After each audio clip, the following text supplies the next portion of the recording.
Ellos son los que nos proporcionan el material de forma inmediata, ¿verdad? Nos vamos con Renato. Renato, gusto en saludarle. Buen día, Es un placer, buen día. Muy buenos días, Juan Carlos. Muy buenos días, Ana. ¿Qué tal? ¿Cómo están ustedes? ¿Cómo amanecieron? Gracias a Dios, muy bien. Muy bien. Muy bien, muy bien. Muy bien. Hoy es viernes. Hoy es Viernes viernes. ya. Comienza, Hoy es viernes. Hoy es viernes. Sí. Hoy es comienza el fin de semana, pero también hay informaciones bien importantes. bien importante. ¿Saben con quién estoy esta mañana? Ya lo deben saber porque yo lo anuncié ayer en el Frente a Frente. Hoy también lo hemos Con el anunciado senador nosotros. y expresidente de Colombia, Álvaro Uribe. Así es, nada más y nada menos. Aquí lo tengo enfrente. Con una personalidad no solamente a nivel latinoamericano, sino que también mundial. Sin lugar a dudas, sin lugar a dudas. Es un hombre que todavía tiene una tremenda capacidad de convocatoria en Colombia. Ahí aproximadamente por el 1 de abril convocó a los colombianos a una gran manifestación y fue nutrida. Obviamente tiene sus adversarios, como todo político, ¿no? Claro. Sí, Y máxime él por lo sensitivo que le tocó gobernar entre 2002 y 2010 a Colombia. Una persona que Pero aquí habla... lo tengo enfrente. Para una nosotros es un honor. Perdón, Renato, una persona que habla con criterio, que habla por lo vivido y que desde luego asume posiciones que de repente al mismo presidente actual no le gustan mucho, ¿no? Y eso es válido también en una sociedad como Colombia. Así es la democracia. Así es. Así es la democracia. Y Mucha sin lugar gente a que le dudas- sigue y adversarios también que no estén de acuerdo con sus criterios o con las decisiones que tomó cuando era presidente y ahora que es senador y antes de que fuera senador. Así Pero bien, esta es como la cuarta vez que lo entrevisto, he tenido ese privilegio, aunque algunos se molesten porque también tiene adversarios en Honduras. Pero bien, a nosotros siempre nos ha atendido y está de visita en el país para un congreso de agencias de seguridad e investigación como el principal expositor. Así que lo tenemos. Muchas gracias, Juan. Muchas gracias, Ana. Venga, feliz fin de Les pido semana. que me tengan actualizado de todo lo que está sucediendo en el mundo. Así Desde luego es, que sí. Así será. muy bien. Más adelante. Estamos Voy ahorita a en estar a la eso. espera. Muchas gracias. Buen día. Presidente Uribe, muchas gracias. Renato, Es un muchas placer gracias. tenerlo en Honduras de nuevo. Mi saludo, muchas gracias.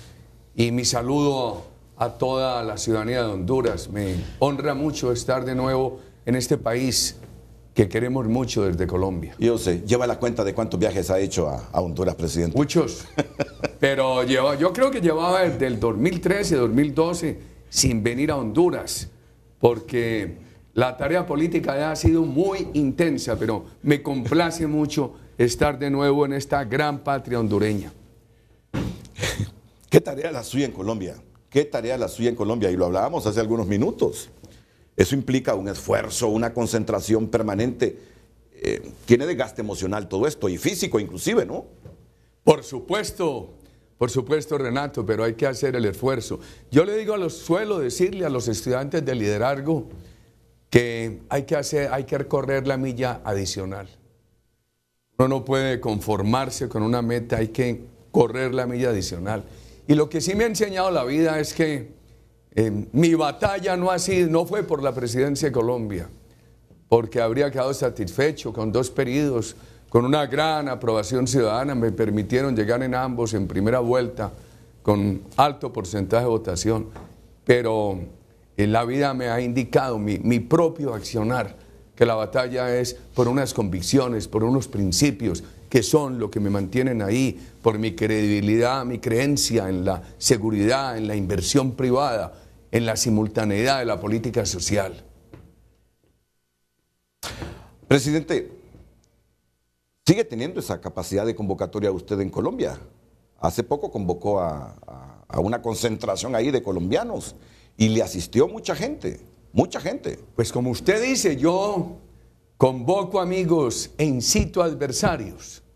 Lo que pasa es que el país estamos muy preocupados porque al actual gobierno lo elegimos en 2010 porque iba a seguir unas políticas, se hizo todo lo contrario. El país había bajado a 42.000 hectáreas de droga, tiene más de 180.000, tenía la tasa de inversión más alta del continente.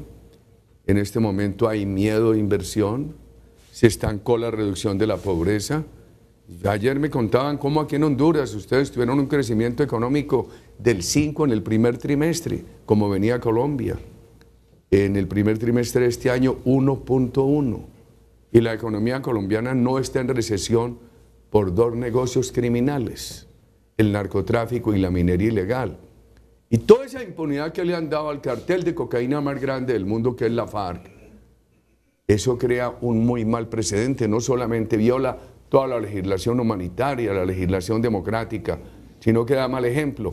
Ahí están los disidentes de FARC, el otro grupo, el ELN, bandas criminales, todos creciendo y cometiendo crímenes en Colombia, en la ilusión de que la misma total impunidad que le han dado al grupo FARC también se las van a dar a ellos.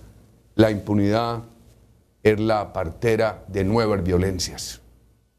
Bueno, con ese dato que me dio del crecimiento del 5% en el último trimestre, bueno, voy a tratar de verificar ese dato. Sé que se reunió con el presidente de la República, Juan Orlando Hernández, ayer. Sé que se está proyectando crecer a 3.6% este año. Un crecimiento anual de 5% no lo hemos tenido. Pero bueno, puede ser que en algún trimestre hayamos crecido eso, pero ya en el promedio anual no hemos crecido al 5%. Pero sí, hay bastante inversión en infraestructura. Todavía hay tasas de desempleo enorme en el país, como en toda América Latina, ¿verdad? Y hay muchos desafíos económicos porque el desempleo es tremendo en Honduras. El desempleo es tremendo. Bueno, el otro día vi por CNN justamente al presidente Santos con el corresponsal de CNN en Colombia, tratando ese tema del crecimiento de la siembra de coca. Y me llamó poderosamente la atención porque sé que ustedes tuvieran a raya a esa gente. Por supuesto. Cuando el país había bajado de 170.000 a 42.000 hectáreas de coca, el actual gobierno resolvió decirle a la FARC que no fumigaría, que la erradicación manual sería de acuerdo con la FARC, que los cabecillas de FARC, que son los grandes proveedores de los carteles de México, no irían a la cárcel, no los extraditarían, les darían elegibilidad política, que porque el gobierno aceptaba que el narcotráfico, en el caso de la FARC, es un delito conexo con el político. Grave error. Y ya no es un tema de juicios de valor, es un tema de realidades. Eso lo dice el gobierno en el 2012 y mire dónde estamos en el 2017. Qué reversa tan preocupante nos ha hecho mantenernos activos en esta batalla. Bueno, hay un segmento de gente que no concuerda con usted, ¿verdad? Por supuesto. Hay un segmento de gente que dice que usted está contra los acuerdos de paz en Colombia. Lo que pasa es que aquí en Colombia han llamado acuerdos de paz la legalización del cartel de cocaína más grande del mundo. Pero paz no hay, al contrario, crece la violencia. Hay unas zonas hoy bajo el control territorial de grupos criminales. El país está extorsionado, la drogadicción en la juventud es enorme, enorme. Tenemos 3.500 bandas criminales. Fueron secuestrados por la FARC 11.700 niños, no los han devuelto. Primero se habló de 40.000 armas, después de 19.000. Ahora dice que van a entregar 7.000, no las han entregado.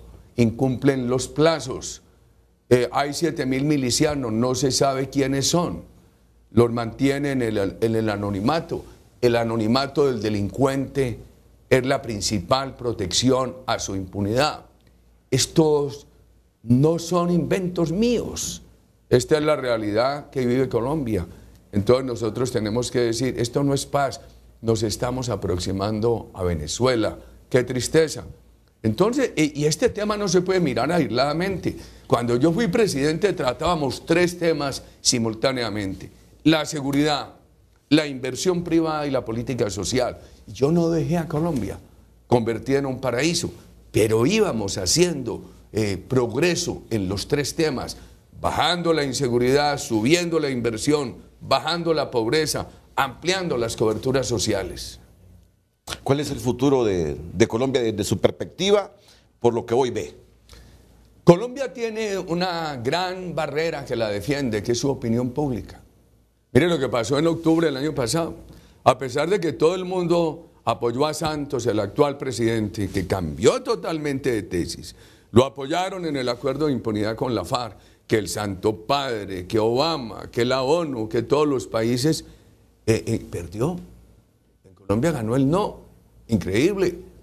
Y el gobierno que había dicho que si ganaba el no los acuerdos desaparecían.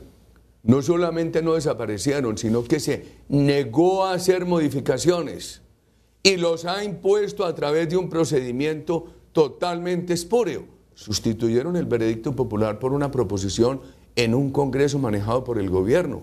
Eso crea un grave precedente y hoy hay miedo en la inversión, hay estancamiento en las políticas sociales, nuevamente tenemos un endeudamiento público del 56% del PIB. Hay que seguir la batalla. ¿Qué esperamos? Que el país cambie de rumbo en el 2018. ¿Cómo están las posibilidades de los opositores de Santos? Nosotros tenemos un partido nuevo con una bancada parlamentaria muy joven. El único viejo soy yo. Y eso va trabajando bien. Y 5 candidatos excelentes dando la batalla en todo el país.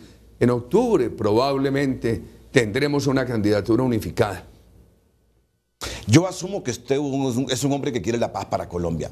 ¿Cómo la trataría de construir entonces, presidente? Porque ese es el gran debate entre los que dicen estoy con Uribe y entre los que afirman en Colombia Uribe está contra la paz porque no es él que la está construyendo.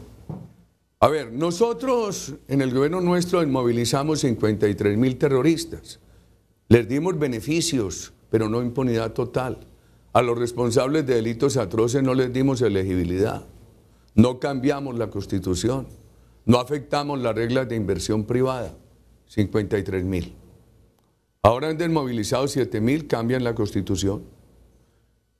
Exigen que en los próximos 3 periodos presidenciales ese acuerdo con este grupo terrorista FARC sea norma supraconstitucional, que todas las decisiones del Estado colombiano tengan que referirse a él. Hombre, eso no es paz. Yo creo que el dilema aquí no es entre paz y violencia. A mí me da pena decir esto. Yo no dejé el país convertido en una maravilla, pero Colombia está disfrutando paz. Si Colombia no hubiera sentido ese progreso que sintió enorme, no hubiera tenido el optimismo que tenía en 2010, cuando terminaba mi gobierno, no hubieran elegido a Santos, que era nuestro candidato, como lo eligieron con gran entusiasmo, por respaldo a nuestro gobierno. Él, mientras lo eligieron, se acomodó bajo nuestras tesis. Ya que el dilema no es entre paz o violencia, el dilema es entre falsa paz y una paz estable y duradera. Bueno, sé que tenemos el tiempo corto y que no vamos a estar hablando de Colombia esta próxima hora. Colombia tiene elecciones en el 2018.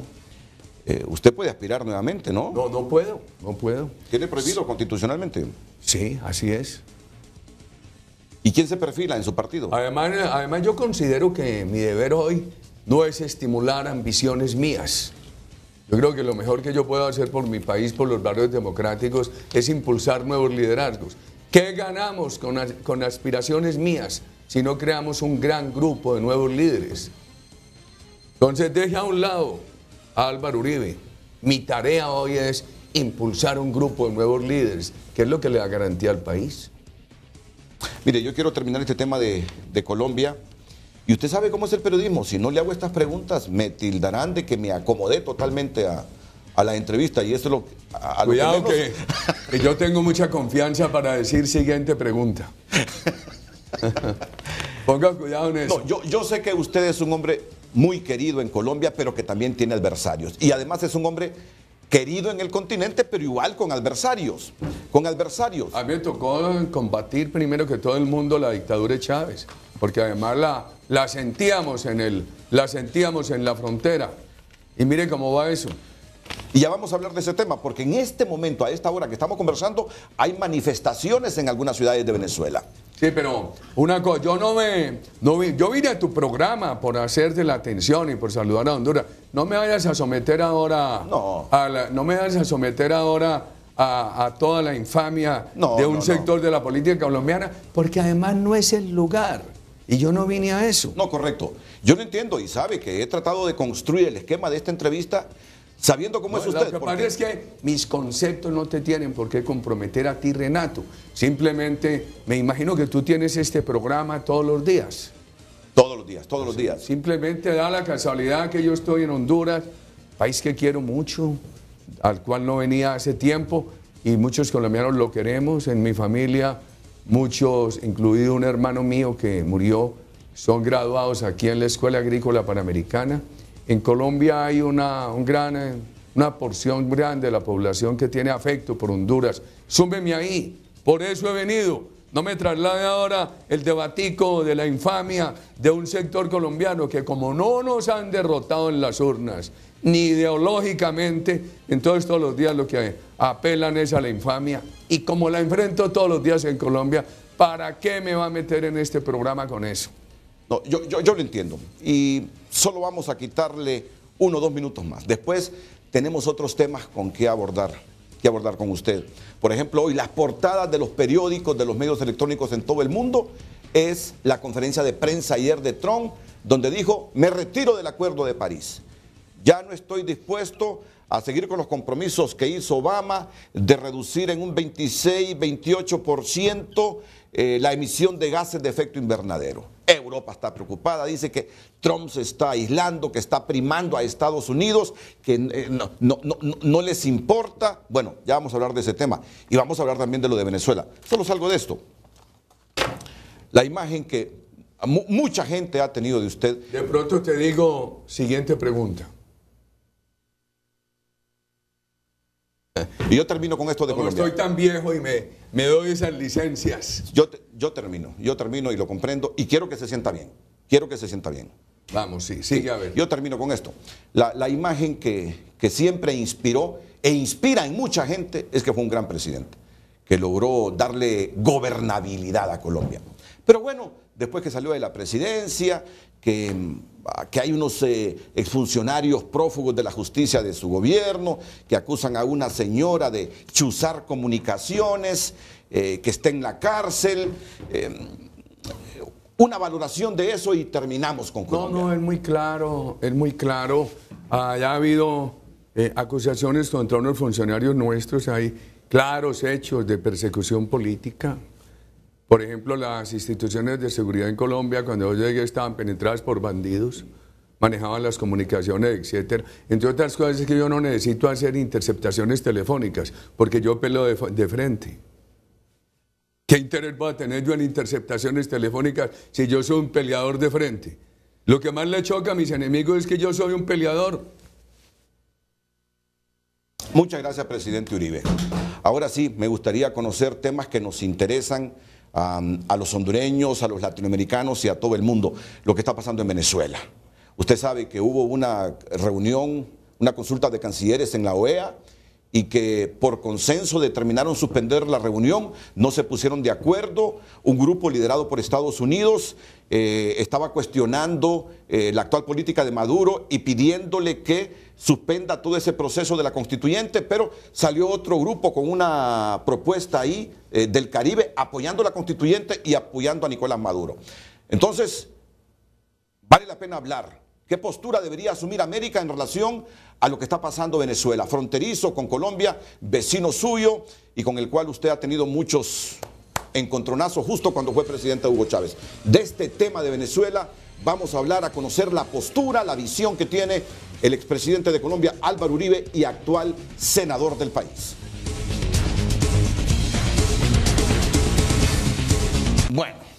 Bueno, pero no sé quién va a intervenir a Venezuela.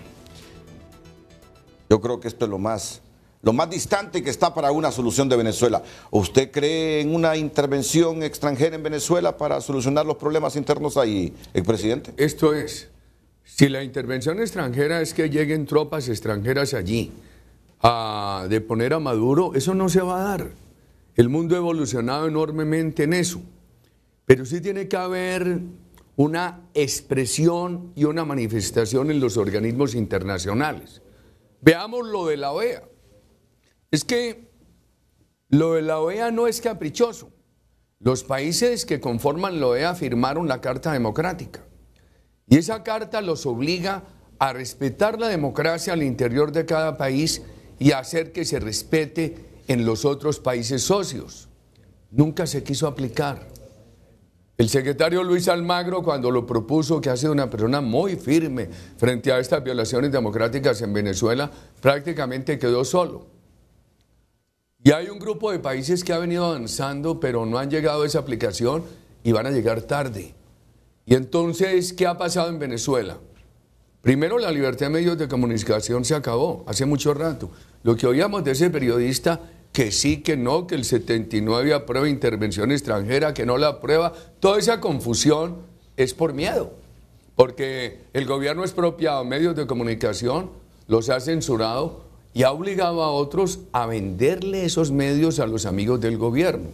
El gobierno ha irrespetado las mayorías de la asamblea que se ganaron hace 2 años. El gobierno acabó con la economía, es un país con hambre.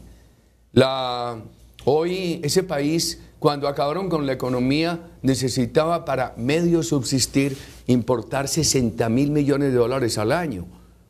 Hoy, el año pasado, no tuvieron más de 18.000, a pesar de esa gran producción de petróleo. La ciudadanía de Venezuela tiene hambre, no tiene medicamentos, no hay democracia. Toda la protesta lo que hacen es reprimirla. El gobierno de Venezuela, esto es muy importante decirlo, ha utilizado el diálogo como un factor de distracción mientras escala la violencia. Y ahora quiere dar un paso contundente del castrismo, que es una asamblea dominada por el gobierno constituyente sin sufragio universal, elegida por amigos del gobierno. Usted pregunta en Cuba si allá hay democracia, dicen claro que sí, porque aquí las bases eligen una estructura democrática que va de la base al gobierno, todo controlado por el gobierno. La libertad, el sufragio universal está perdida en Cuba desde 1960 y en Venezuela se está perdiendo totalmente. Ese paso que quieren dar de la Asamblea Popular controlada por Maduro, sin sufragio universal, elegida por sus amigos como asambleístas, solamente sus amigos, es otro paso en el proceso de destrucción de la democracia venezolana. La comunidad internacional se tiene que pronunciar. Los gobiernos de América Latina han sido muy débiles en eso, apenas empieza a ver ahora un grupo tardío. Penosa la actitud del gobierno de Colombia. Santos, cuando era candidato, aparecía como la voz más fuerte del continente contra esa dictadura. A la semana de estar en la presidencia, declaró a Chávez su nuevo mejor amigo. Yo creo que la comunidad internacional le tiene que exigir hoy a la Guardia Nacional de Venezuela que no dispare contra el pueblo. Seguramente no quiere guerra, Santos, con Venezuela. Eso no es un tema de guerra, nadie habló de guerra. El tema es de respetar la democracia. El tema es de exigir que Venezuela no proteja los grupos terroristas de Colombia. ¿Qué paz va a haber en Colombia si esos grupos terroristas hoy... Se habla que la FARC controla 4 estados de Venezuela? ¿Usted se imagina eso? Ahora, yo sí creo que la comunidad internacional le tendría que decir a la Guardia Nacional de Venezuela, alto ahí, no disparen contra el pueblo de Venezuela. Exíjanle a Maduro que se haga a un lado y que convoquen a elecciones. Intervención internacional armada no va a haber, pero las armas de Venezuela sí deben ponerse del lado del pueblo y en contra de la dictadura. Las armas de Venezuela deben exigirle al dictador que se haga a un lado y que se convoque a unas elecciones con total respeto del pluralismo y del sufragio universal libre. Pero ¿quién podría, francamente, quién podría presionar en función de que se logre este objetivo? Usted vio en esta reunión de consulta de los cancilleres, hubo 2 bandos ahí y al final no pudieron consensuar una declaración contra Venezuela ahí en la OEA. Bueno, los que tengan la voluntad de hacerlo se tienen que pronunciar. Yo por eso hoy desde Honduras, en este programa tan importante, repito, la comunidad internacional le debe exigir a Venezuela, en función de la Carta Democrática totalmente irrespetada, en función de el humanitarismo elemental, que las armas de Venezuela, de la Guardia Nacional, no sigan apuntando contra el pueblo, que esas armas apunten al gobierno, le exijan a Maduro hacerse a un lado y convocar a unas elecciones libres con respeto del sufragio universal tan pronto como sea posible. Porque en Venezuela, ¿qué hay? lo que hay en los típicos comunismos, que ahora a ellos les da mucha rabia que les digan comunistas, porque como la palabra está desacreditada, pero ellos tienen lo mismo que hicieron las peores dictaduras comunistas. ¿Y qué tienen hoy? Lo que pasa es que en aquella época no había redes sociales y era muy difícil que se supiera afuera. ¿Estos qué tienen? Estos tienen un gobierno muy armado, ahí ve usted los tanques rusos, los tanques chinos, tienen los aviones Sukhoi y el pueblo con hambre. La dictadura armada y el pueblo con hambre. Eso no puede seguir así. Es decir, ese gobierno se sostiene por las Fuerzas Armadas, ¿piensa usted? Por supuesto. ¿Cree que hay... y porque todavía tiene ese recurso del petróleo. ¿Cree que hay narcomilitares en esas Fuerzas Armadas de Venezuela? Pues así lo han dicho las investigaciones judiciales.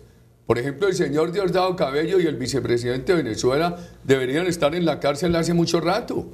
Y la comunidad internacional tendría que hacer un esfuerzo para que los pongan presos. ¿Quién los debería poner presos? No que manden a los marines de los Estados Unidos como los mandaron a Panamá a sacar a Noriega, que murió hace poco, sino que la misma Guardia Nacional de Venezuela ponga preso a esa gente. ¿Cómo califica que hace 2-3 días un gran banco de Estados Unidos oxigenó con $862 millones al gobierno de Maduro? Pues me pareció muy acertada la reacción de Borges, el presidente de la Asamblea. Dijo, deuda no aprobada por la Asamblea no será reconocida.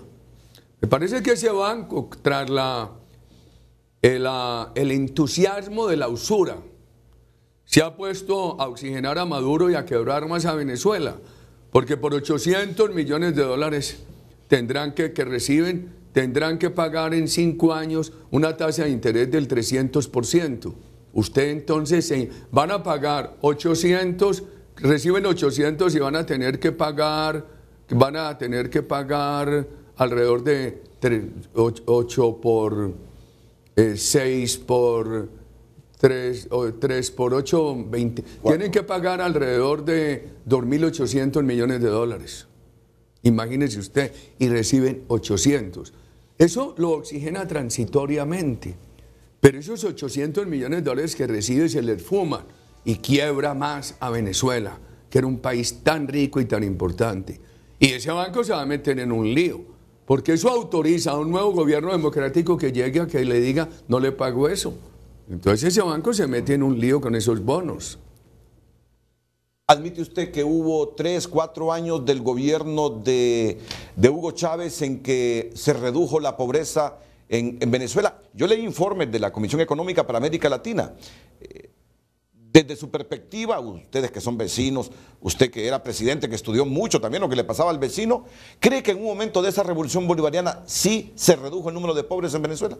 En la fotografía, pero se anticipaba lo que está pasando. Por allá primero Chávez recibió una gran bonanza, un país con un gran manejo económico que había tenido el presidente Caldera, un país no solamente con petróleo, sino con mineral de hierro, con una gran industria de acero, un país que era autosuficiente y excedentario en muchos productos agrícolas. Y cuando Chávez llega, el petróleo está a $18-20 y le toca el petróleo de $140. Entonces, hubo una bonanza que le permitió a él dar esos subsidios, pero se veía que no era sostenible. Le cuento esto. 17 de diciembre de 2003, Santa Marta. Conmemorábamos un nuevo aniversario de la muerte del libertador Bolívar. Chávez me preguntó que cómo me parecían sus políticas sociales. 17 de diciembre de 2003. Le dije, presidente, buenas. Yo no las conozco en detalle, pero las misiones tienen razón de ser. Un país tan rico como Venezuela no debe tener pobreza.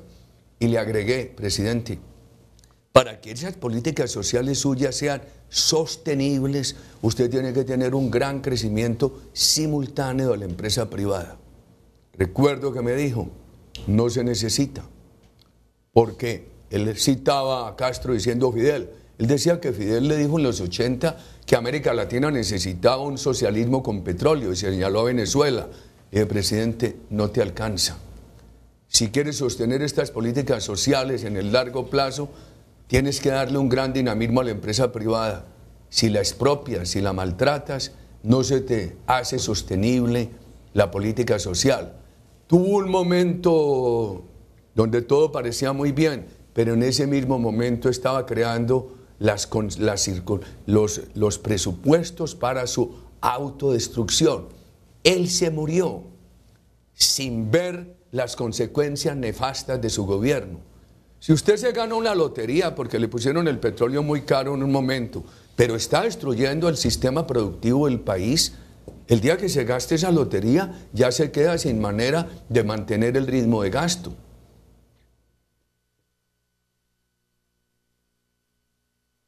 Maduro cosecha esos frutos del gobierno de Chávez, o los errores de Maduro lo han llevado a esta situación extrema de Venezuela. Maduro cosecha lo que hizo Chávez. Toda esta tragedia la sembró Chávez. ¿Usted se imagina a Chávez sin chequera? ¿Usted se imagina a Chávez sin esos platales del petróleo? ¿Usted se lo imagina cuando venía a tantos países a ofrecer regalos y se apoyaba en ese discurso, que no hubiera tenido el dinero con que aparecía? Este movimiento de oposición de los venezolanos por sí solo es suficiente para presionar a Maduro a que deje ese tema de la constituyente y convoque a elecciones, o definitivamente no basta. Usted sabe que la única diferencia que hoy hay con las viejas dictaduras es que en la época de las viejas dictaduras en el mundo no había las redes sociales. Hoy sí las hay. La única arma de que dispone la oposición venezolana es el arma de las redes sociales. Entonces, uno diría que un gobierno como el de Maduro, que es una dictadura armada y con armas sofisticadas, corrupta y con unas adhesiones del sector armado por corrupción, que además de tener las armas institucionales de Venezuela, tiene los colectivos que son grupos privados que ha armado la propia dictadura, tiene al grupo terrorista FARC de Colombia, al grupo terrorista ELN de Colombia, toda esa convergencia armada criminal que lo apoya. Y el pueblo lo único que tiene son las redes sociales, pero el pueblo de Venezuela es muy valeroso. A principios del siglo pasado el pueblo de Venezuela estuvo 12 años en la calle hasta que tumbó una dictadura. Después estuvo un periodo entre el 57 y el 58 en la calle hasta que tumbó una dictadura. La situación hoy es mucho más difícil por la capacidad represiva de esta dictadura. Y esta dictadura que tiene por allá todo ese camino marxista, todo ese horizonte marxista, va a seguir aplicando la represión. Entonces se necesita apoyar, y yo no sé cómo lo van a apoyar, esa gran voluntad del pueblo de Venezuela de estar en la lucha en la calle, y que la comunidad internacional le diga a la Guardia Nacional de Venezuela: apunten las armas contra el gobierno, no contra el pueblo. Exíjanle al gobierno que se haga a un lado y que convoque a elecciones. Se necesita un cambio de actitud en las armas institucionales de Venezuela, un cambio de enfoque, que esas armas no le apunten más al pueblo de Venezuela, que esas armas le apunten a Miraflores, le apunten a Maduro, a su régimen, los pongan presos y se permita una elección democrática cuanto antes. Pero ¿quién haría eso en la comunidad internacional? Si usted ve, Estados Unidos lidera un grupo de países en la OEA presionando para que se desista de la constituyente y se convoque a elecciones. Pero el mismo Estados Unidos todos los días le compra petróleo, le compra crudo a Venezuela. Es decir, hay esa ambigüedad que las relaciones económicas y comerciales con Venezuela pareciera que impiden a la comunidad internacional esa presión sobre el gobierno de Maduro. Si usted me dice que lo que se necesita es que no le compre petróleo, yo estaría en desacuerdo, porque la presión no tiene que ser sobre el pueblo. Dejar de comprarle petróleo es causarle más hambre al pueblo. Entonces aquí hay que definir entre si se le causa más hambre al pueblo por una acción internacional o si se combate la dictadura. Por eso, en lugar de proponer yo, mi modesta voz hoy desde Honduras, que dejen de comprarle petróleo a Venezuela, que le causaría más hambre al pueblo, lo que digo es, hombre, háganle un llamamiento a la Guardia Nacional de Venezuela, al ejército, a que ponga las armas contra la dictadura, no contra el pueblo, que le exija a esa dictadura hacerse a un lado y convocar a elecciones libres. Termino el tema de Venezuela. ¿Ve más cerca elecciones libres en Venezuela o una radicalización de la revolución bolivariana? Radicalización, no ha habido ninguna revolución, lo que ha habido es la consolidación de una dictadura. En ese proceso están. De acuerdo con las experiencias de la historia, uno anticiparía que hay una radicalización y no se necesita ser mago para anticiparlo. Todos los días vemos que eso se viene consolidando. Pero, ¿qué juega contra eso? El gran valor civil de la oposición de Venezuela. Ahí lo vimos en las imágenes de esta mañana. Ese valor civil del pueblo de Venezuela desafiando a esa dictadura y en la calle. Y yo creo que lo que hay que pedir en este momento es una reflexión de la Guardia Nacional y del Ejército de Venezuela. Se lo repito, querido Renato, que las armas del Ejército y de la Guardia Nacional de Venezuela cambien de objetivo, que no sigan apuntando al pueblo, que apunten a la dictadura, obliguen a esa dictadura a hacerse a un lado, pongan presos a quienes están allí con unos prontuarios de narcotráfico y exijan elecciones libres y rápidas. Pero eso solo se lograría con una intervención y usted mismo ha dicho que eso está lejano, la intervención. Lo que pasa es que lleguen allí tropas extranjeras no van a llegar. Lo que hay que hacer es que eso lo definan los propios soldados y los propios integrantes de la Guardia Nacional de Venezuela. ¿Cómo? Llamémoslos. Apelemos a su inteligencia, a su compromiso con la nación. Las armas están puestas en las manos de los integrantes de unas instituciones para proteger los derechos del pueblo, no para proteger una dictadura. Hay que insistir en ese llamado. A mí me parece que es necesario y que es lo que debería hacer hoy un sector de la comunidad internacional. Por lo menos le agradezco que usted me hubiera permitido expresar este pensamiento en su importante programa aquí desde Tegucigalpa. Bueno, solo le digo que las izquierdas de América Latina no creen en todo lo que usted ha dicho. Aquí hubo un candidato presidencial que hace una semana dijo que lo que pasa en Venezuela es un invento y manipulación de la prensa. No me ponga a discutir con un candidato presidencial de Honduras, que yo llego con inmenso respeto aquí y sobre todo en un periodo electoral en Honduras, donde tengo que ser muy respetuoso con las diferentes expresiones. Pero usted sabe una cosa, usted me decía en un pasaje de esta entrevista, que en los primeros años de Chávez hubo una reducción de la pobreza. Según la CEPAL. Y fue verdad, pero se veía que no era sostenible. Él se estaba gastando una bonanza, pero estaba acabando con el aparato productivo del país como lo acabó. Se gastaba una bonanza, pero simultáneamente acababa con la producción agropecuaria, con la industria, etcétera, etcétera. Se anticipaba que no era sostenible. Ya le conté la historia a usted. Entonces, hoy Venezuela tiene más pobreza que en 1998, cuando fue elegido Chávez. Venezuela era excedentario en maíz, en arroz, un gran productor de frijol caraota, de cacao. Tenía una gran industria cementera, una gran minería de hierro, una gran producción de acero. Todo eso está de capa caída y el pueblo de Venezuela con hambre. Ese pueblo es muy valeroso, con hambre y en la calle, enfrentando una dictadura poderosa. Lo único que marca una diferencia entre este momento histórico y las dictaduras comunistas del mundo o de derecha es que en aquella época no había redes sociales, hoy la hay.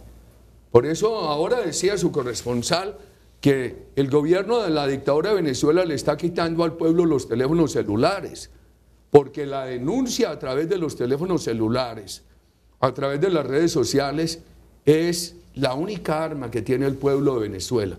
Hay que apoyar esa oposición.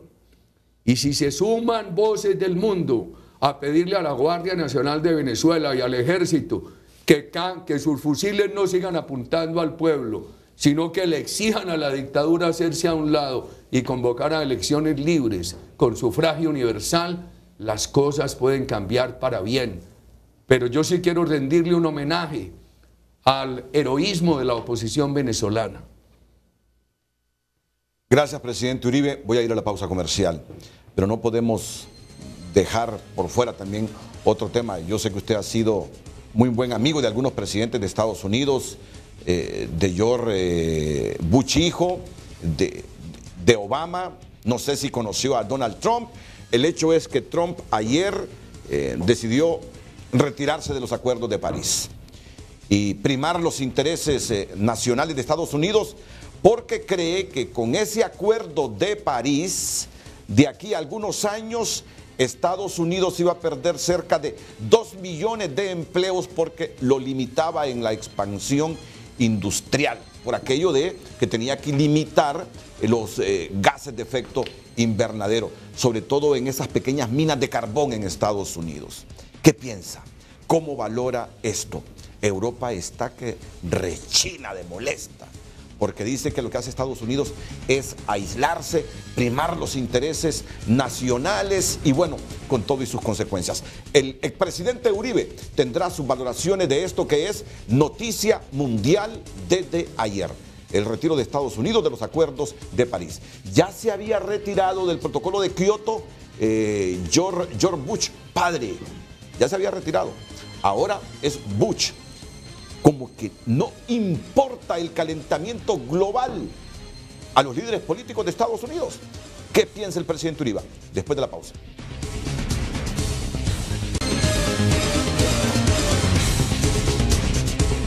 Seguimos con el expresidente colombiano Álvaro Uribe, senador. Él parte en las próximas horas para Bogotá, pero tiene un viaje a París, ¿verdad? A Madrid. Yo participo en muchos foros del Grupo Concordia y en esta ocasión lo van a hacer en Grecia. Ah, en Grecia. Entonces voy 2 días allá. O sea que las próximas 24 horas, 48 horas en avión. ¿Cómo está su salud, presidente? ¿Bien? Bien, Renato, bien. Me alegro, me alegro. América del Sur, un rápido repaso.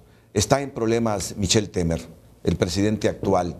¿Cómo es la situación en Brasil, donde parece no terminan de alcanzar la estabilidad política, ese gran gigante económico del subcontinente?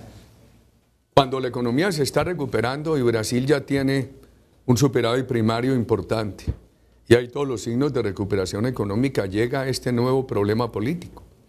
Ojalá puedan mantener el ritmo de recuperación de la economía y llegar a la estabilización de la política. ¿Por qué eso afecta a la economía, la inestabilidad política? Por supuesto, por supuesto. ¿Y Mauricio Macri? ¿Cómo ve el gobierno de Mauricio Macri, presidente? Recibió una pésima herencia. Recibió un país sin inversión, un país con unos problemas fiscales enormes, de inflación, etcétera. Le tocó aplicar unas medidas de choque. Le tocó estabilizar al enfermo para que el enfermo no se siguiera agravando. Y esa estabilización del enfermo le costó mucho. Pero ya empieza a haber buenos síntomas. Ya empieza a verse una reducción de la inflación. Se espera que el año entrante tengan inflación de 1 dígito. Y ya empieza a verse una recuperación del crecimiento económico. Ojalá el presidente Macri tenga éxito. ¿Qué espera con Lenín Moreno en Ecuador? Pues se ha hablado de un gobierno de diálogo. Ojalá tenga un gran diálogo nacional y superen esa hostilidad contra las libertades y contra la empresa privada. Ojalá él lo haga.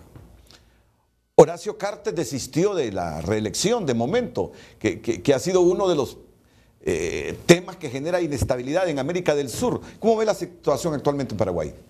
Es un país que tiene mucho futuro. Es un país de 430.000 kilómetros cuadrados. Tiene menos de 10 millones de habitantes, 7, 8 millones de habitantes. País muy rico. No obstante que no tiene acceso al mar, sino a través del río. Es un país que tiene 15 millones de cabezas de ganado vacuno, un gran potencial agropecuario, Ojalá ese país salga adelante, tiene todas las posibilidades.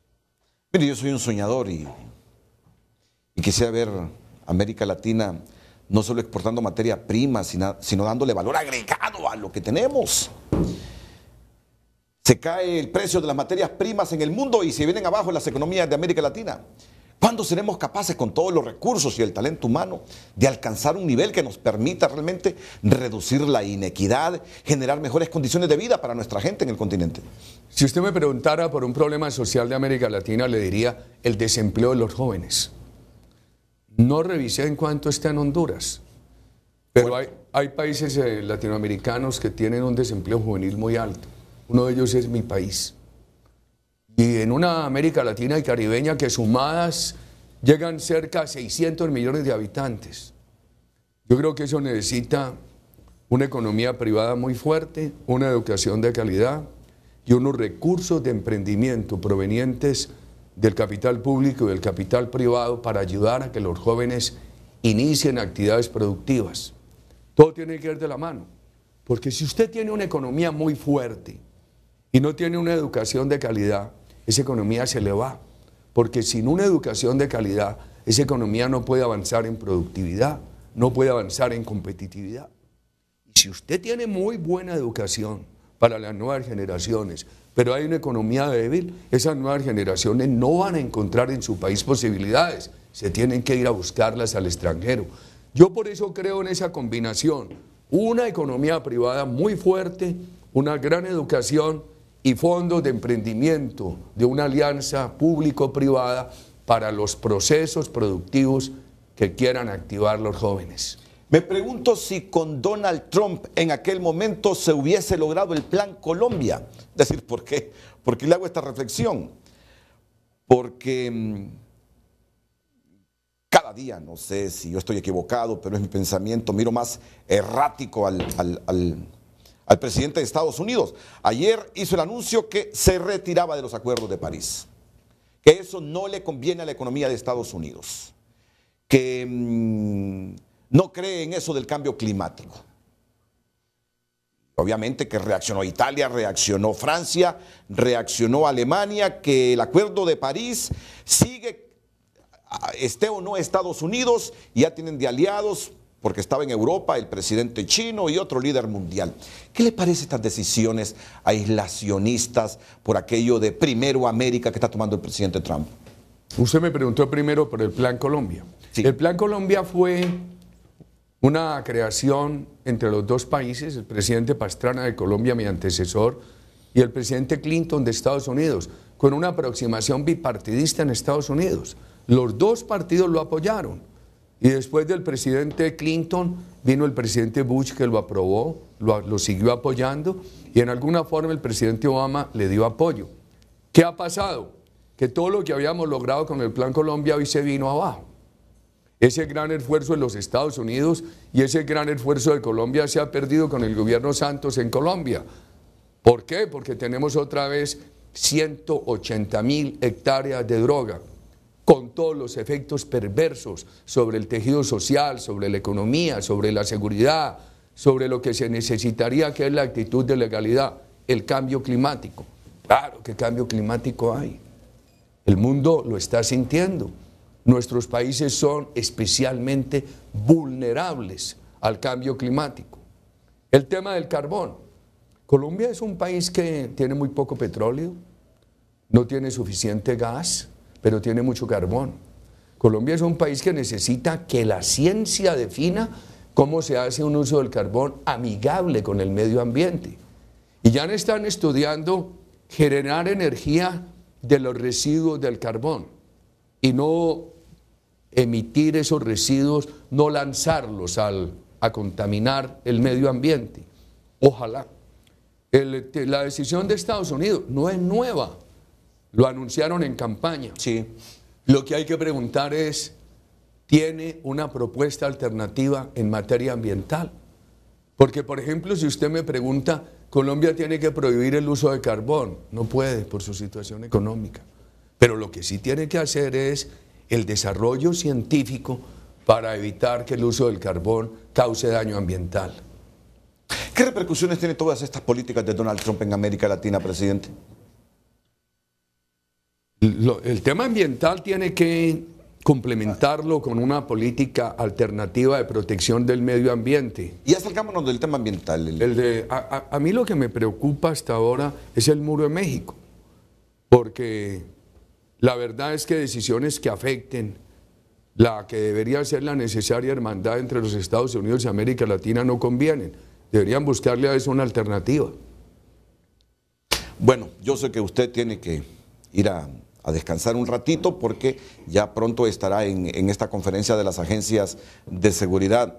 Mientras lo escuchaba hablar del presidente Santos, permítame decirle algo, reflexionaba cómo dos grandes líderes de Colombia, dos amigos, dos cercanos, si fue cercano suyo, fue ministro de Defensa. Fue ministro de Defensa un ratito y nos engañó, y engañó a 9 millones de electores. Es que ahí ver la realidad del país. Es que estas cifras no me las invento yo, estimado Renato. Entonces, ¿qué hago yo si lo eligieron con unas tesis y salió con otras? Y enfrentamos esta realidad del país hoy tan dramática. ¿La abandono? No puedo abandonarla, tengo que seguir en esa lucha. Un país con casi 50 millones de habitantes y ha perdido la confianza de inversión. No tenemos petróleo en 3 años, estaremos comprando petróleo en el extranjero para llenar las refinerías. ¿Tú te imaginas? Un país hoy prácticamente sosteniendo un modesto crecimiento de la economía entre el 1 y el 2. Porque hay 2 negocios ilegales prósperos, el narcotráfico y la minería ilegal. Solo entendería cambiar la Constitución por el terrorismo. ¿Tú te imaginas que yo hubiera hecho eso? Y yo movilicé 53.000 terroristas. Ahora cambiaron la Constitución por 7.000. Bueno, yo le hacía una pregunta en una pausa comercial que hasta tiene un grado de ingenuidad. Presidente Santos, asumo yo desde un rincón de América Latina, busca a toda costa la paz en Colombia y quedar como el hombre que construyó la paz. Pero lo que usted me está planteando del gobierno de Santos es que hay una profunda regresión política, social, de seguridad en Colombia. No lo digo yo, lo vive el país, lo reflejan las cifras, la actitud de los colombianos, su percepción. El país en muchas partes, los ciudadanos tienen que pagar extorsión porque no hay gobierno que los proteja. Todos los grupos terroristas ejercen control territorial en muchas partes del país. Y la FARC se declara abiertamente marxista-leninista, apoya totalmente la tragedia de Maduro en Venezuela. Bueno, menos mal que no tienen gran deuda externa, porque cuando los recursos tienen que ir... Empieza a estar muy grande. El endeudamiento colombiano en dólares lo han duplicado, y el endeudamiento en dólares y en moneda nacional, cuando yo lo dejé en el 43%, está llegando al 56% del PIB.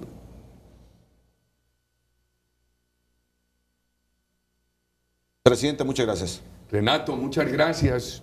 Quiero dar a la ciudadanía de Honduras un saludo con afecto, con admiración, con inmenso respeto. Regreso hoy a esta patria que ha sido hospitalaria, generosa conmigo, con mucho afecto. A usted, muchas gracias y me alegra mucho verlo después de algunos años. Así es. Y que nos volvamos a ver, presidente Uribe. Que nos volvamos a ver. Muchas gracias. El programa no termina. El presidente va a echar su peloncito, como se dice en unos países, su descansito, pero nosotros seguimos aquí con la temática de esta conferencia de Agencia de Seguridad e Investigación que se desarrolla en Tegucigalpa. Okay. Les decía hace algunos minutos que hoy se está desarrollando en la capital de Honduras, Tegucigalpa, la primera conferencia de seguridad, de agencias de seguridad privadas. Y aquí tengo a uno de los expositores, don Billy Joya.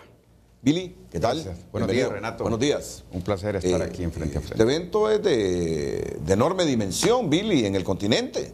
Bueno, por supuesto, Renato, es el primer Congreso de Seguridad Privada y Convivencia Ciudadana que se realiza aquí en Honduras, con presencia de expositores de Europa, de América del Sur y con figuras insignes que han prácticamente desarrollado e implementado a nivel de Estado, como en el caso del presidente Uribe, esquemas como, por ejemplo, el de la seguridad democrática.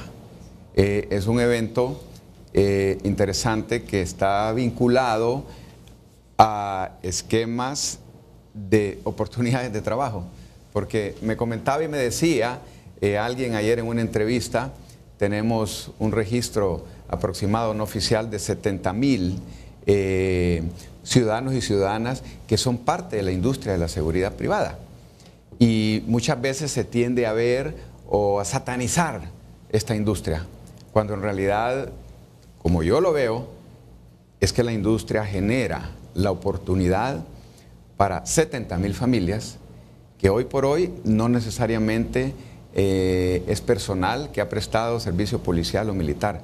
Son ciudadanos comunes y corrientes que ante la falta de algún tipo de oportunidad de trabajo van y buscan este tipo de opciones. Aparte del expresidente Uribe, ¿qué otros expositores tienen, Billy? Bueno, hay expositores de Brasil con temas sumamente interesantes, Barcelona, que tiene que ver con el tema de ciudades inteligentes, y haya nutrida participación también de autoridades hondureñas vinculados a temas como, por ejemplo, la lucha frontal contra el narcotráfico y otra serie de temas que serán tratados en este primer Congreso de Seguridad Privada y Convivencia Ciudadana. Vamos a ver, al final de este Congreso, ¿qué es lo que buscan ustedes? ¿Cuáles son los objetivos reales del Congreso? Bueno, a mí me gusta mencionar que hay que sonar la campana. Y usted bien lo sabe, yo soy un consultor de seguridad desde que me retiré de la institución, y en todos los países del mundo el tema de la seguridad, certificación de todos estos procesos, certificación de una industria, es interesante mencionar lo que anoche en la inauguración del Congreso, en su mensaje, el presidente Álvaro Uribe mencionaba, y decía él que el proceso donde él fue presidente de Colombia logró a través de leyes visualizar miles y miles de hombres y mujeres colombianos trabajando y operando en la industria de la seguridad privada como el puente entre la seguridad del Estado y la seguridad ciudadana, en el sentido que esa seguridad del Estado se redujera en lo máximo posible y que la oportunidad de trabajo en ese puente hacia la seguridad ciudadana es prácticamente la seguridad privada. Ahora,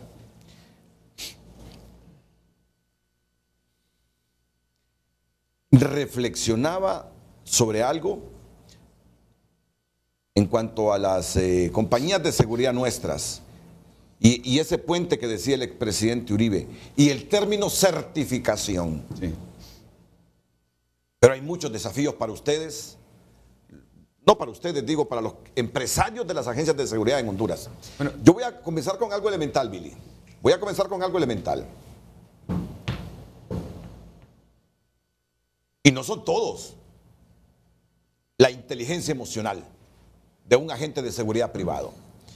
A mí me preocupa esa falta de control en algún momento por un reclamo de un ciudadano y que éste desenfunde la pistola y dispare.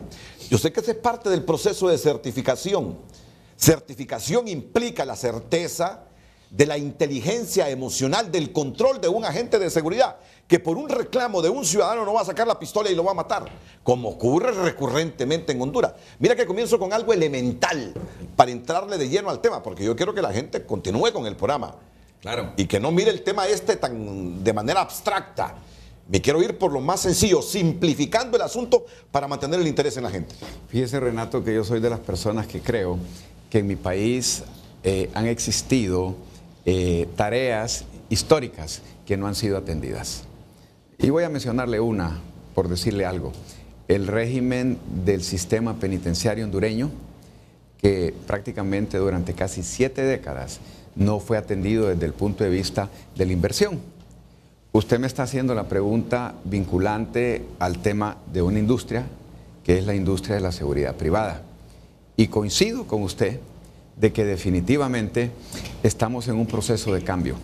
Hay una ley de policía que está ya en el último proceso y en la última fase en el Congreso, que dentro de ese esquema de ley de policía hay apartes específicos que regulan y que exigen certificaciones y controles, porque se trata de un tema de seguridad y de un trabajo que implica andar con un arma. Así es. Entonces, definitivamente que este tocar de campana con un congreso de esta naturaleza nos hace tomar conciencia con expositores de esta calidad para entender que el camino que otros países recorrieron tenemos que empezar en una conjunción de voluntad política, leyes apropiadas y reglas claras, certificaciones de esta industria para poder trabajar dentro de una normativa que sea verdaderamente eficiente. Sí, porque nunca pueden ser puente si no resolvemos esos problemas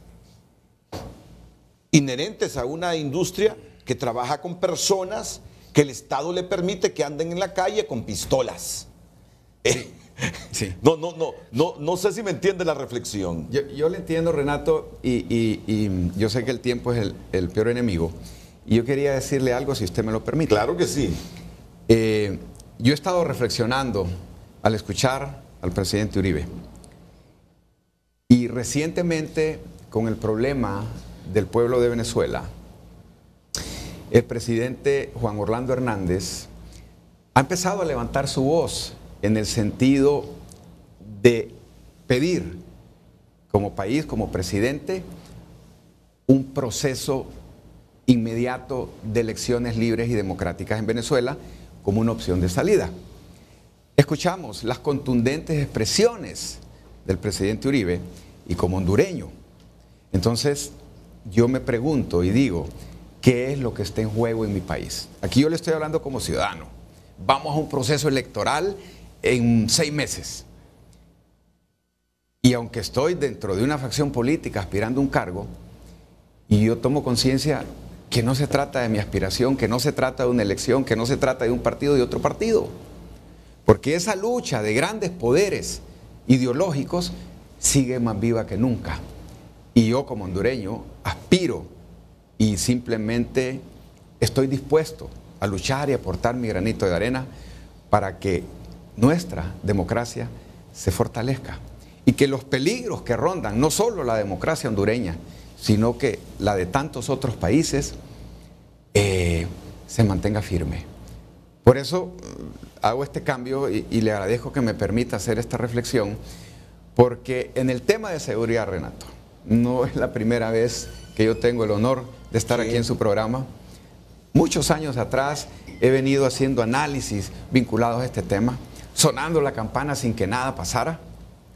Y quiero decirle, Renato, que sí estoy inspirado en figuras continentales como el presidente Álvaro Uribe.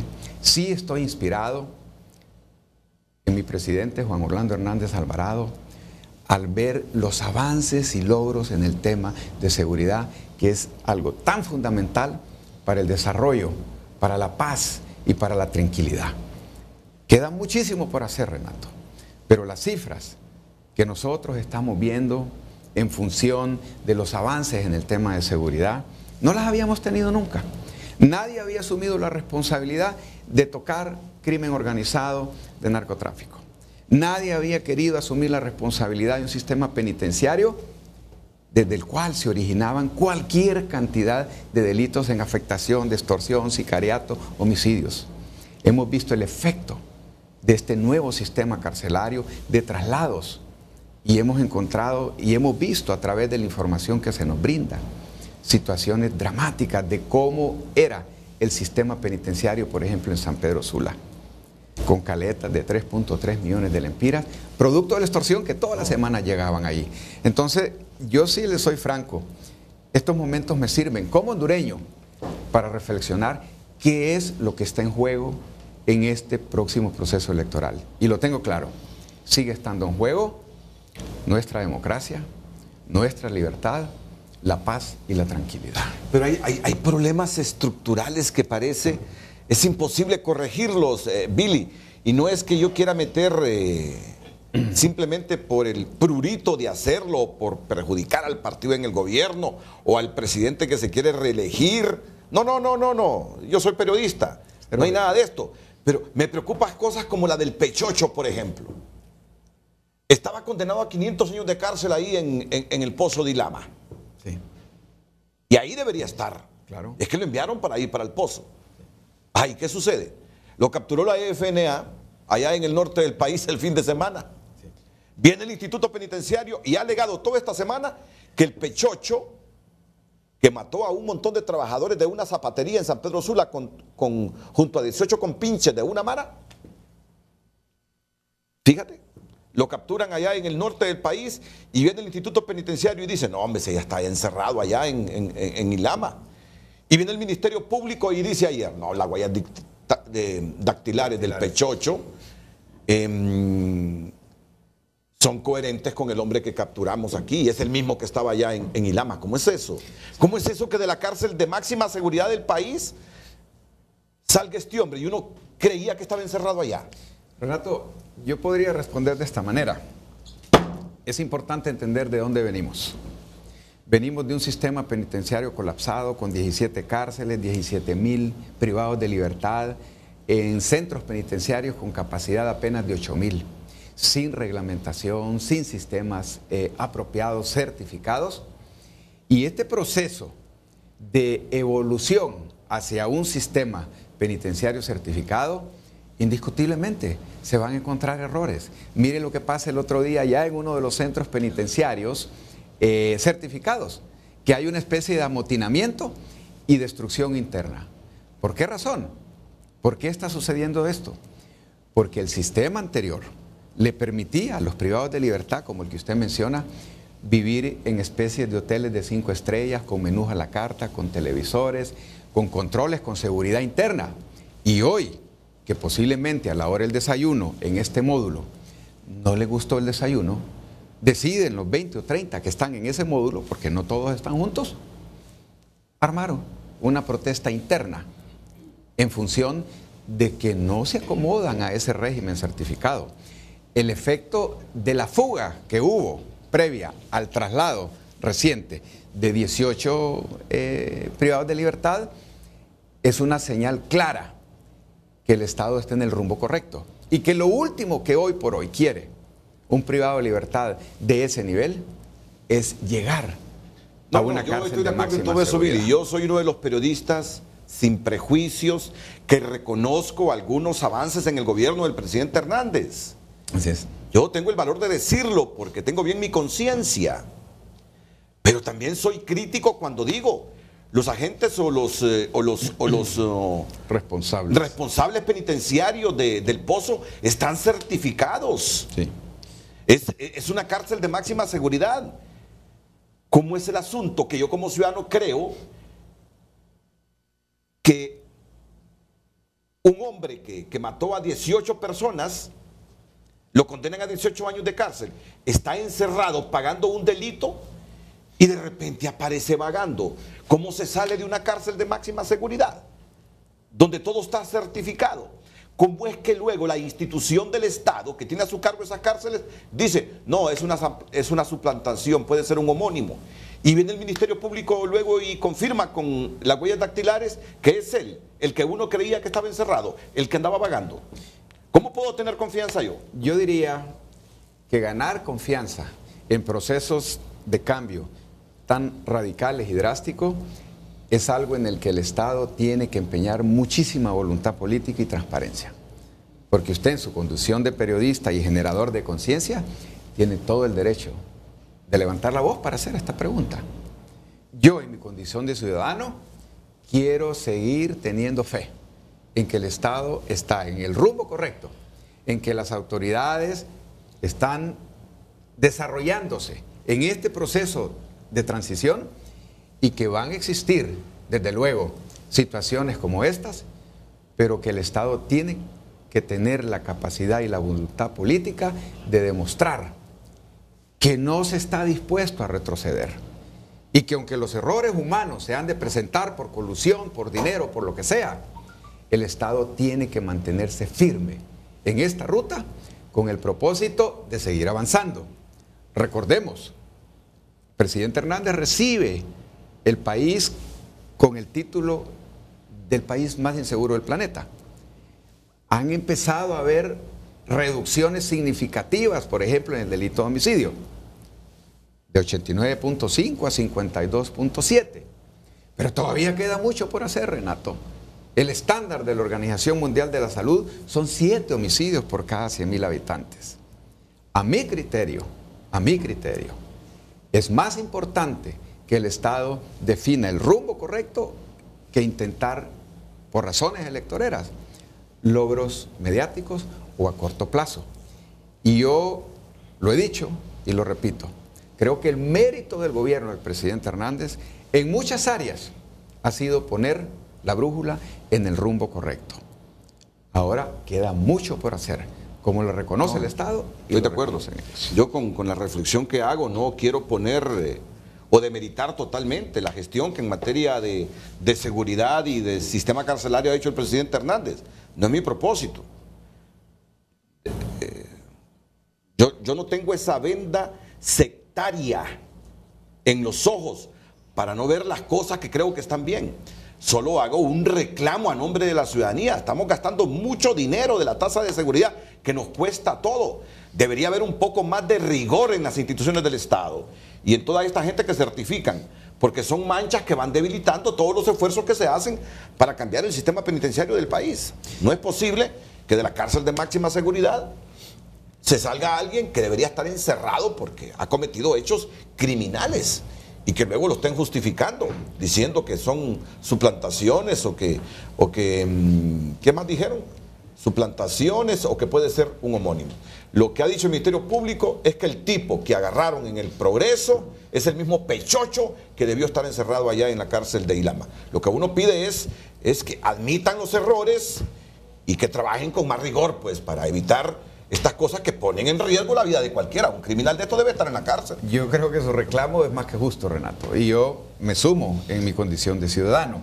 Hay un esfuerzo del Estado, como usted lo dice, que muchos podemos reconocer sin sesgo. El esfuerzo vinculante a la transición a un nuevo sistema carcelario, el avance y la percepción positiva.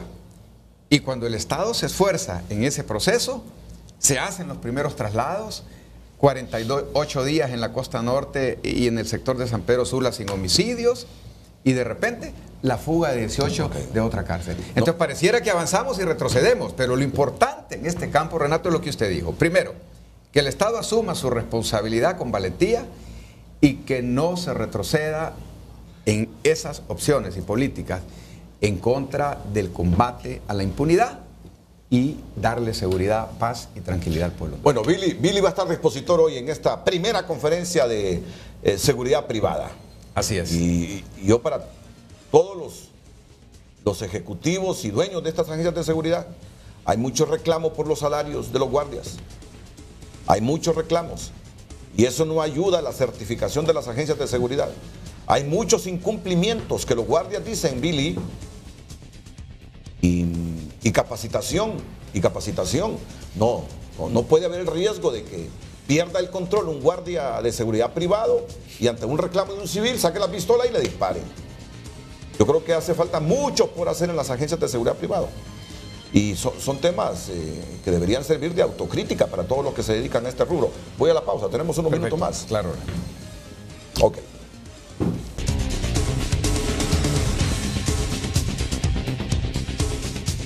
Estamos en la recta final. ¿Qué tal? Te estuvo presente en la entrevista con Álvaro Uribe, ¿verdad? Claro que sí. Fue verdaderamente impresionante escuchar conceptos y convicciones tan arraigadas en, bueno, yo diría ya un líder de catadura continental. No, ese hombre, así como es querido, también es odiado, Billy. Claro, por supuesto. Es decir, los que adversan su teoría lo odian intensamente, como también lo aman intensamente los que comparten sus ideas. Pero mire qué interesante el paralelismo que le voy a hacer, porque independientemente que la historia del presidente Uribe y de Colombia es una, estamos viviendo una circunstancia similar aquí en Honduras. El presidente Hernández tiene grandes aprecios de la población hondureña y también tiene grandes detractores. Desde el punto de vista que la cantidad de cambios, de la voluntad política, de cosas trascendentes que están sucediendo, hacen que ese tipo de choques sucedan. Porque a mi criterio lo peor que le puede pasar a un Estado es tener gobernantes que entren y salgan de esos periodos sin que nada cambie o que lo que cambie, cambie para mal. Entonces yo veo verdaderamente muchísima similitud entre esa relación histórica de una Colombia en aquella época que Álvaro Uribe la recibe, en aquel momento en que la FARC está verdaderamente fuerte, y la Honduras que recibe el presidente Hernández, cuando los índices de incidencia del delito, la extorsión y todo campeaban por los 4 puntos cardinales. Son luchas en tiempos diferentes, pero con muchas similitudes, donde efectivamente esa lucha de poderes y de ideologías se presenta en el diario vivir de nuestros compatriotas. ¿Qué criterio le merece la visión que tiene de Venezuela el expresidente Álvaro Uribe? Mire, yo diría que ha sido extremadamente contundente y que lo que el presidente Uribe ha dicho hoy aquí de Honduras, no me cabe la menor duda, aquí en su programa y en su entrevista tendrá repercusiones a nivel mundial, porque ha sido extremadamente contundente en su visión y en el conocimiento de la historia, de cómo el proceso de Venezuela, de cómo advirtió inclusive en su momento histórico, hasta con fecha, al expresidente Hugo Chávez, de lo que verdaderamente pasaría en Venezuela si se intentaba hacer lo que se hizo en función de desarrollar programas que el mismo Estado no tuviera la capacidad de convertir en sostenibles. Levantar la voz y señalar, Renato, el sufrimiento del pueblo venezolano. Señalar contundentemente, como lo hizo el presidente Uribe, a la dictadura de Venezuela y hacer un llamado a lo único que puede cambiar esa realidad. El presidente Uribe fue claro y dijo, tropas de ningún país entrarán a Venezuela. El venezolano, el valiente pueblo de Venezuela podría seguir meses y años protestando hasta que quienes tienen las armas tomen conciencia de que Venezuela no puede seguir por esa ruta. Y usted hizo la pregunta, bueno, ¿y cómo va a suceder que quienes tienen las armas asuman esa responsabilidad? Este es el problema. Se lo voy a decir, bien sencillo. Va a surgir un líder en Venezuela, dentro de las diferentes instituciones, que va a tomar ese liderazgo y va a entrar en ese proceso. Aunque la forma como han estructurado, y usted mira que arman a 500,000 milicias para defender, entre comillas, la revolución. Pero yo siempre creo y digo que ese esfuerzo de un pueblo valiente que hoy sufre, como el pueblo venezolano, en esa actitud de protesta, con el factor de redes sociales y con voces que se sigan levantando, como ya lo ha hecho nuestro presidente Juan Orlando Hernández, en función de que se debe promover en Venezuela y en el contexto internacional de las naciones un proceso a inmediato plazo de una elección libre y transparente. Lamentablemente ese proceso, si se materializa, lleva ahí el riesgo inherente de que se convierta en una guerra civil. Posiblemente. Que deje una cantidad de muertos en Colombia, que es lo que... En Venezuela. En Venezuela, que es lo que uno quiere evitar. Sí. Es decir, porque él llama a la guardia, a que dice que apunte las armas a otro lado y no al pueblo.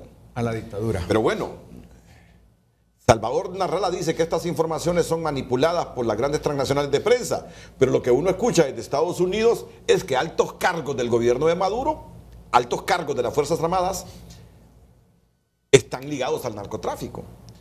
Entonces, el mando en las Fuerzas Armadas es vertical. Y yo digo, si esos grandes jefes de las Fuerzas Armadas venezolanas están ligados al narcotráfico y el mando es vertical en la institución, van a luchar con ahí el de abajo uñas. Ahí el de abajo no reclama, no dice nada. Es sobrevivencia.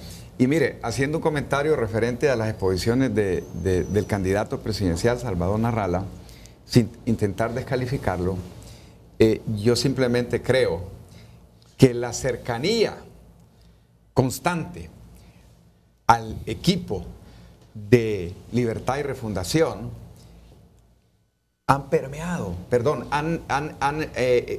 penetrado la psicología y el pensamiento de Salvador Narrala, en el sentido de que es insostenible la apreciación que él hace de que lo que está pasando y le está pasando al pueblo de Venezuela es un invento de los medios de comunicación. Pero vuelvo a repetir, esa es la libertad de expresión en la que vivimos, y yo creo que lo que la historia nos está demostrando que pasa en Venezuela no es un invento de los medios de comunicación, y que tratar de dibujar al presidente Maduro de Venezuela como un hombre bonachón, como trata o intenta de hacerlo en este caso el candidato Salvador Narrala, también es algo que está muy alejado de la realidad que vive el pueblo venezolano. Bueno, Billy Joya comentando la entrevista que le hicimos al expresidente de Colombia, Álvaro Uribe. Él ya nos había dicho que estaría hasta las 8:15, 8:20, y habíamos planificado entonces que se quedara Billy Joya haciendo los comentarios, porque ambos van a tener en este hotel, en el Hotel Honduras Maya, un conversatorio en los próximos minutos sobre temas de seguridad. Así es. El expresidente colombiano Álvaro Uribe y Billy Joya preguntándole, el público también va a preguntar. Claro, no hay puertas abiertas aquí para todo el mundo. La participación cuesta dinero, ¿verdad? Por registro. Solo se los digo que esto va a ocurrir en los próximos minutos. Ya estamos en la recta final. Vamos a la penúltima pausa.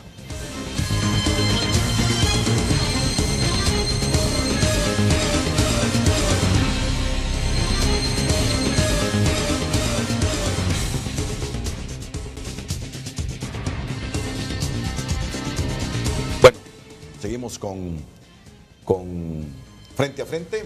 Ya estamos en la recta final, Billy. Gracias. Sé que usted tiene que ir ahí a la agenda de la conferencia. Y en política, ¿cree que gane el presidente Hernández?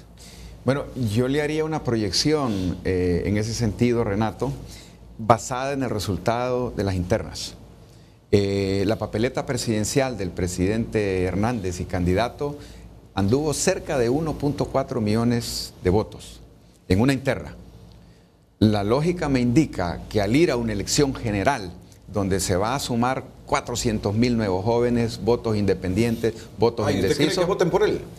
yo creo que va a subir, y que el presidente Hernández podría llegar a 1.6, 1.7 millones de votos. Yo le hice una pregunta recientemente al presidente Hernández, en privado.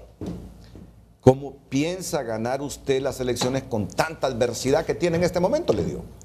¿Cómo piensa ganar las elecciones solo con el voto duro de su partido? No entiendo, se lo dije personalmente, se lo pregunté. Sí.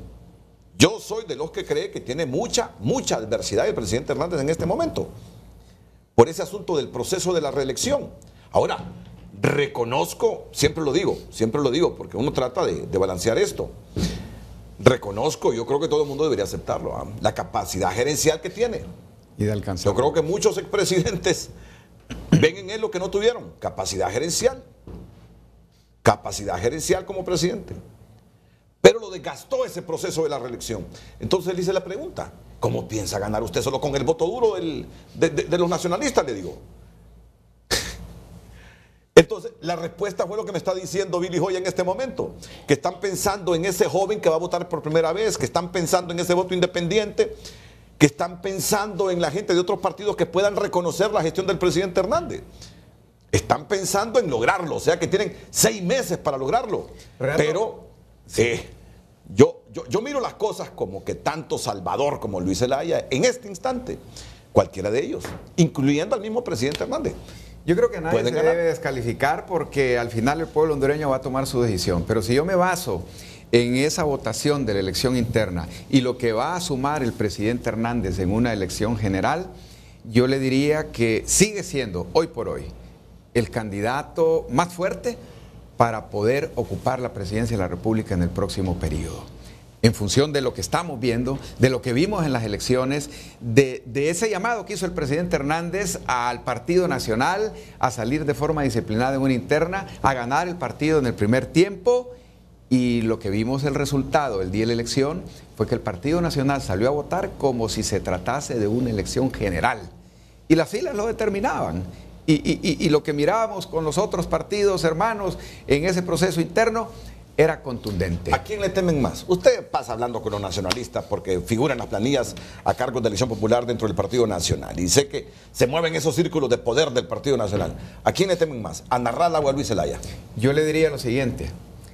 El nacionalismo, si a algo le podemos tener miedo, es a perder nuestra democracia, a perder nuestras libertades, a que sistemas contaminados de socialismo de cualquier categoría tomen el control del país y sigan el ejemplo y los malos ejemplos de democracias, entre comillas, como la de Venezuela y otros países. Por lo demás, ir a la contienda con un partido tan fortalecido y tan estructurado simplemente es una tarea disciplinada, en la que la opción de lograr la papeleta presidencial, la mayoría de los alcaldes trascendentes como Tito Afuro en la capital, San Pedro Sula y otros, y lograr una mayoría en el Congreso que le permita al presidente lograr gobernabilidad. Muchas gracias, Billy. Ya el equipo de TN5, estoy pensando ya en el noticiero a las 9, el equipo de las mañanas del 5, gracias Quique, se está preparando en el set del edificio histórico de Televicentro para comenzar el programa de más rating después de las 9 de la mañana. Volvemos después de la última pausa.